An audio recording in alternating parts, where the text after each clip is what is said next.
प्रिय मतदार बंधूंनो, माझ्या मित्रांनो, हितचिंतकांनो, सगळ्यांना नमस्कार। मी रऊफ इस्माईल शेख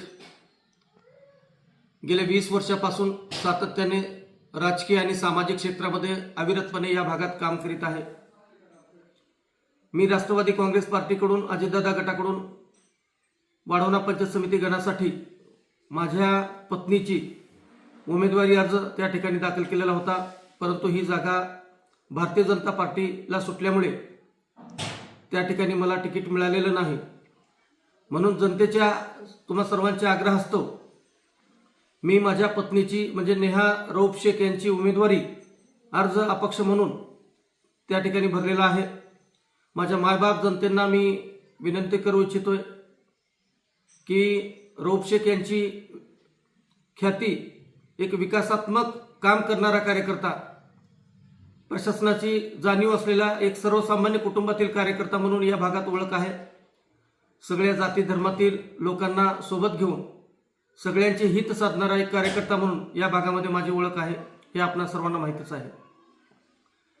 माझ्या सर्व मतदार बंधूंना विनंती करू इच्छितो की ही पंचायत समिती हा मतदारसंघ राखीव महिलेसाठी असल्यामुळे मी माझ्या पत्नीची उमेदवारी अर्ज अपक्ष म्हणून दाखल केलेला आहे।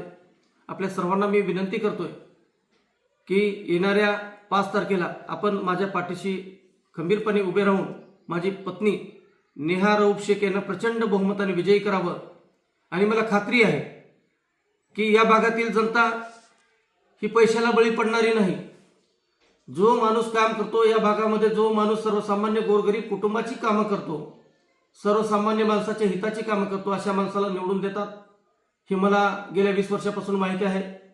म्हणून माझ्या सर्व गोरगरीब सर्व तमाम मायबाप बंधूंना, जनतेला मी विनंती करू इच्छितोय, कृपया आपण माझ्या पाठीशी खंबीरपणे उभे राहावे। मी तुमच्या कुठल्याही सुखदुःखामध्ये कोणतेही काम असो, कधीही तुम्ही मला फोन केल्यानंतर मी फोन उचलला नाही असं कधी झालं नाही।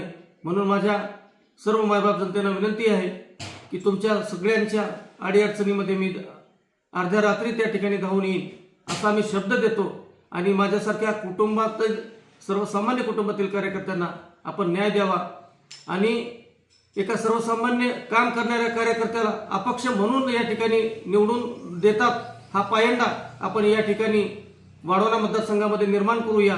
सगळ्यांना माझी हात जोडून विनंती आहे की आपण खंबीरपणाने जात पात न बघता एक काम करणारा सच्चा आणि प्रामाणिक कार्यकर्ता म्हणून आपण माझ्या पाठीशी खंबीरपणे उभे राहावे, एवढी विनंती आपणास करतो आणि मी माझे 2 शब्द संपवतो। जय हिंद, जय महाराष्ट्र।